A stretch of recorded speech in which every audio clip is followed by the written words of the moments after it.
जो जंगल राज के समय वाला मानसिकता वाले लोग ही अवैध कब्जा करके रखे। आज जब सरकार बनी है, सुशासन की सरकार बनी है, आज उस पर बुलडोजर चला के हटाया जा रहा है। अवैध कब्जा को मुक्त करा के अगर यातायात के साधन को अच्छे ढंग से सरकार बहाल कर रही है तो लोग इसको कहते हैं बुलडोजर। तो ऐसा बुलडोजर चल रहा है। ऐसी कोई खबरें नहीं है। जो अपराधी है वही ठुका रहे हैं और अपराधी ठुकाएंगे ही।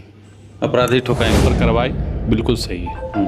और बिहार में व्यवस्था को सुचारू ढंग से चलाने के लिए, बिहार में जो गुंडे तबके के लोग हैं उसको हटाने के लिए बुलडोजर बहुत ज़रूरी है। बुलडोजर जरूरी है, बिल्कुल। नहीं, हमको तकलीफ़ नहीं है, हमको खुशी है कि वैसे लोगों का अंत होना चाहिए। जो समाज को ठगता हो, जो बिहार के लोगों को गुमराह करता हो, वैसे लोगों को वैसे लोगों का बिहार में कोई जगह। बिहार में सम्राट चौधरी के गृह मंत्री पद संभालने के बाद जो है कई तरह के सवाल उठ रहे हैं।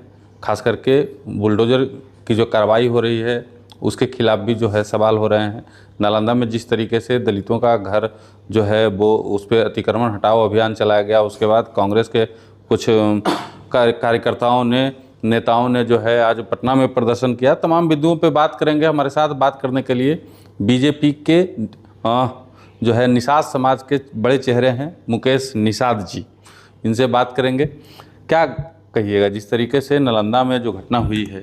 देखिए, लोग अतिक्रमण को, जो अवैध कब्जा था, उसको किसी जाति विशेष से जोड़ दे रहे हैं। अपोजिशन के पास तो कोई मुद्दा है नहीं। तो जो अतिक्रमण है, बताइए, कहीं सड़क है, कहीं यातायात में दिक्कतें हो रही है और वहाँ पर लोग झोपड़पट्टी बना देते हैं, जबकि उनके पास पर्याप्त है, फिर भी लोग अवैध रूप से कब्जा करके, क्या उनका मानसिकता पुराना वाला रहा है।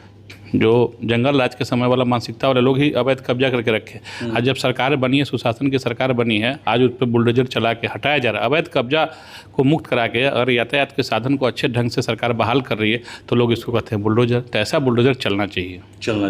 जिस तरीके से यहाँ पे बुलडोजर की कार्रवाई हो रही है, सम्राट चौधरी गृह मंत्री बने हैं, उसके बाद से लगातार सवाल उठ रहा है कि योगी राज वापस आ जाएगा बिहार में।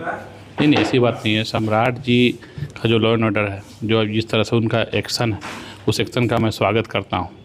क्यों? जब तक जो अपराधी किस्म के लोग हैं और जो ही दहशत में है, और उन्होंने तो स्पष्ट कर दिया जो अपराधी है बिहार छोड़ के चले जाओ, तो उन्होंने साफ संकेत दे दिया है जो अपराधी का भाई कोई जगह नहीं है बिहार में। कहाँ दहशत में है? 10 दिन में 45 गो मर्डर हुआ बिहार में। अपराधी मारे जा रहे थे, आप उसको कौन सा श्रेणी में? अपराधी नहीं भाई, बिल्कुल आम आदमी मारा जा रहा है। आम आदमी कहीं नहीं मरा है। आप लोग गलत बात मत खबर पे, आप मीडिया से हैं, आप समझदार पत्रकार हैं, पढ़े लिखे पत्रकार हैं। ऐसी कोई खबरें नहीं है। जो अपराधी है वही ठुका रहे हैं और अपराधी ठुकाएंगे ही। अपराधी ठुकाएंगे मतलब हत्या हो रही है, कहीं प्रेम प्रसंग में हत्या हो रही है, कहीं कुछ हत्या हो रही है, ऐसी हत्याएं हुई है 10 दिन में। कहाँ प्रेम प्रसंग में? जो रिपोर्ट है वही बता रहे हैं। अब कहाँ हो रही है प्रेम प्रसंग में? देखिए, प्रेम प्रसंग में हत्या हो गया, मोतिहारी में। अच्छा, वो जो इंसिडेंट हो तो होते रहता है। आप मोतिहारी की बात करिए, हमारे समाज के, सहनी समाज की जो वीआईपी पार्टी के नेता की हत्या हुई है, तो उनकी पत्नी हत्या करवा दी। तो उसमें प्रशासन और एनडीए सरकार कहाँ जिम्मेवार है? अगर आप घर के अंतर कला से, अगर कुछ घर के जो अंदर का जो सिस्टम से अगर आपकी हत्या हो जाती है, उसमें आरोप, प्रशासन ने तो उद्भेदन कर दिया, उसके बेटे और उसकी पत्नी के द्वारा उसकी हत्या हुई, तो प्रशासन, इसमें सरकार कहाँ जिम्मेवार है? गलत लोगों की हत्या जो हो रही है तो उनके सिस्टम से हो रहा है, उनका आचरण रहा है, उसके कारण वो मारे जा रहे हैं। मतलब आप सम्राट चौधरी जो गृह मंत्री बने हैं, बुलडोजर कार्रवाई हो रही है, उसको आप सही मानते हैं? देखिए, अपराधी के ऊपर कार्रवाई बिल्कुल सही है। और बिहार में व्यवस्था को सुचारू ढंग से चलाने के लिए, बिहार में जो गुंडे तबके के लोग हैं उसको हटाने के लिए बुलडोजर बहुत ज़रूरी है।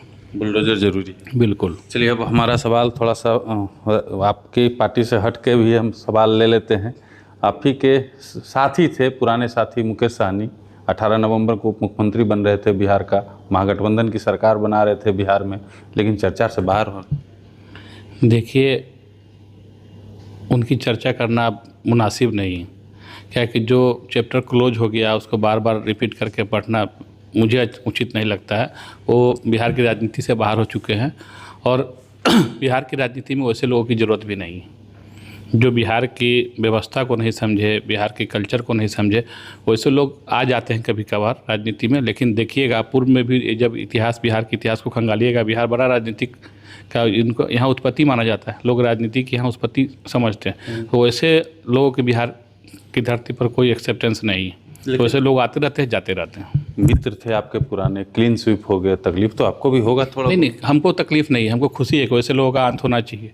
जो समाज को ठगता हो, जो बिहार के लोगों को गुमराह करता हो, वैसे लोगों को वैसे लोगों का बिहार में कोई जगह नहीं। मतलब निषाद समाज ने जो है इस बार बीजेपी का साथ दिया, मुकेश सहनी को एकदम पूरी तरह से नकार दिया।